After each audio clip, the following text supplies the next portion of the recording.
کبھی یہ سوچا ہے کہ ایک چھوٹا سا کیڑا یعنی شہد کی مکھی ہماری تہذیب میں اتنی گہری اور لازوال علامت آخر کیوں ہے؟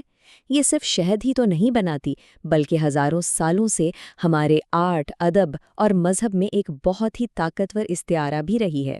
چلیں اس کی اس دلچسپ کہانی میں ذرا گہرائی میں اترتے ہیں۔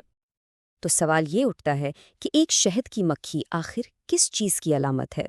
یہ کیسے ہوا کہ اس چھوٹے سے جاندار نے تاریخ کے ہر دور میں اتنے الگ الگ اور اتنے گہرے معنی اپنا لیے؟ اگر ہم بہت پیچھے جائیں قدیم تہذیبوں میں تو وہاں یہ سورج دیوتا کا ایک آنسو تھی جو خدائی طاقت کی نمائندگی کرتی تھی۔ پھر جب دانشوروں نے اسے دیکھا تو ان کے لیے یہ ایک مثالی سلطنت کا نمونہ بن گئی جہاں ہر کوئی اپنا کردار کیا خوبی سے نبھاتا ہے۔ اور آج یہ خطرے میں گھیرے ہمارے اپنے سیارے کی ایک آئیکن بن چکی ہے جو ہمیں ایک بہت اہم پیغام دے رہی ہے۔ تو سب سے پہلے چلتے ہیں قدیم تہذیبوں کی طرف۔ یہاں شہد کی مکھی کوئی عام کیڑا نہیں تھی بلکہ یہ دیوتاؤں اور بادشاہوں کی طاقت کی علامت تھی، یعنی الہی اختیار اور شاہی طاقت کی۔ اور اس کی جو یہ علامتی حیثیت ہے نا، اس کی جڑیں بہت بہت گہری ہیں۔ ذرا سوچیں، 2400 قبل مسیح قدیم مصر میں اسے سورج دیوتا را کے آنسو مانا جاتا تھا اور یہ فرعونوں کی شاہی علامت تھی۔ پھر قدیم یونان میں یہ الہام اور پیشگوئی کی علامت بن گئی۔ رومیوں نے اسے ایک مثالی اور منظم معاشرے کا استعارہ سمجھا اور یہ سلسلہ یہاں رکا نہیں، جدید دور تک چلا، یہاں تک کہ 1804 میں نیپولین بوناپارٹ نے اسے اپنی سلطنت کے لیے لافانی ہونے کی علامت کے طور پر اپنایا۔ یہی احترام ہمیں مقدس کتابوں میں بھی نظر آتا ہے۔ بائبل میں وعدہ کی سرزمین کو دودھ اور شہد سے بہتی ہوئی سرزمین کہا گیا ہے جو فراوانی اور خدائی رحمت کی علامت ہے۔ وہیں قرآن مجید میں تو ایک پوری سورۃ النحل اسی مخلوق کے نام پر ہے۔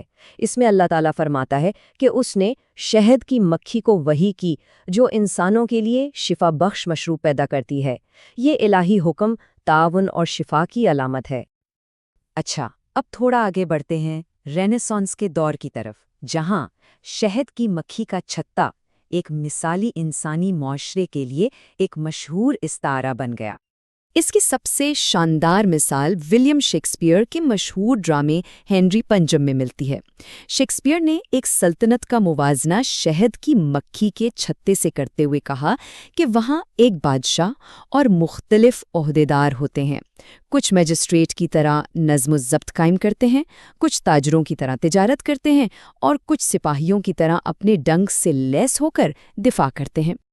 تو شیکسپیئر کا یہ جو استعارہ ہے نا، یہ اس دور کے معاشرتی نظام کی تصویر کشی کرتا ہے۔ بادشاہ مرکزی اتھارٹی ہے، میجسٹریٹ اندرونی نظم و ضبط کے لیے ہیں، تاجر معیشت کے لیے اور سپاہی حفاظت کے لیے۔ یہ نظریہ دراصل اس وقت کے بادشاہی نظام کو ایک قدرتی ترتیب کے طور پر پیش کرتا تھا جہاں ہر فرد کا ایک طے شدہ کردار ہوتا تھا۔ اب ذرا اس کی علامتوں سے ہٹ کر شہد کی مکھی کی عملی ذہانت یعنی اس کے چھتے پر توجہ دیتے ہیں جس نے صدیوں سے انسانی فن اور فن تعمیر کو متاثر کیا ہے۔ اس کی بنیاد ایک بہت سادہ لیکن کمال کے اصول پر ہے جسے ٹیسلیشن کہتے ہیں۔ 6 کونوں والی شکلیں یعنی ہیکساگون بغیر کسی خلا کے آپس میں بالکل فٹ ہو جاتی ہیں۔ اس سے ہوتا یہ ہے کہ کم سے کم موم استعمال کر کے زیادہ سے زیادہ جگہ حاصل ہوتی ہے، مطلب وسائل بچانے کا یہ ایک بہترین قدرتی ڈیزائن ہے۔ اور اب یقین کریں، یہی قدرتی ذہانت آج بھی فن تعمیر کو متاثر کر رہی ہے۔ اسپین میں گاؤڈی کے مشہور لا سگراڈا فیمیلیا چرچ کے ڈیزائن کو دیکھ لیں یا ابوظہبی کے البحر ٹاورز کو جو سورج کی روشنی کے مطابق اپنے چھتے نما ڈیزائن کو ڈھالتے ہیں۔ یہاں تک کہ لنڈن کے کیو گارڈنز میں دی ہائیو نامی آرٹ انسٹالیشن بھی اسی قدرتی ڈیزائن سے متاثر ہے۔ اور اب ہم آتے ہیں آج کے دور میں جہاں شہد کی مکھی ماحولیاتی تحریک کے لیے ایک بہت ہی طاقتور علامت بن چکی ہے۔ اب دیکھیں، شہد کی مکھیوں کی تعداد میں کمی دراصل انسانی سرگرمیوں کی وجہ سے پیدا ہونے والے وسیع ماحولیاتی عدم توازن کی علامت بن گئی ہے۔ یہ سمجھا جاتا ہے کہ ان کی بقا دراصل پورے سیارے کی صحت سے جڑی ہوئی ہے۔ اور یہ صرف کوئی علامتی بات نہیں ہے، اس کے پیچھے بہت ٹھوس وجہ ہے۔ دنیا کی 75%، جی ہاں 75% غذائی فصلوں کی پولینیشن شہد کی مکھیوں جیسے جانداروں پر منحصر ہے۔ ان کے بغیر ہمارا پورا خوراک کا نظام خطرے میں پڑ سکتا ہے۔ اسی لیے شہد کی مکھیوں کو بچاؤ، سیارے کو بچاؤ کا یہ نعرہ دنیا بھر میں ماحولیاتی کارکنوں کے لیے ایک طاقتور آواز بن گیا ہے۔ یہ ایک سادہ سا جملہ ایک بہت بڑی حقیقت کو بیان کرتا ہے۔ تو دیکھیں، شہد کی مکھی کا علامتی سفر کہاں سے شروع ہوا اور کہاں پہنچا؟ ایک زمانے میں یہ الہی نظام کی علامت تھی، اور آج یہ لچک، باہمی تعاون اور ماحولیاتی ذمہ داری کی فوری ضرورت کی نمائندگی کرتی ہے۔ اس چھوٹے سے جاندار کی کہانی دراصل ہماری کہانی ہے۔ اس کا مستقبل ہمارے مستقبل کے بارے میں کیا کہتا ہے؟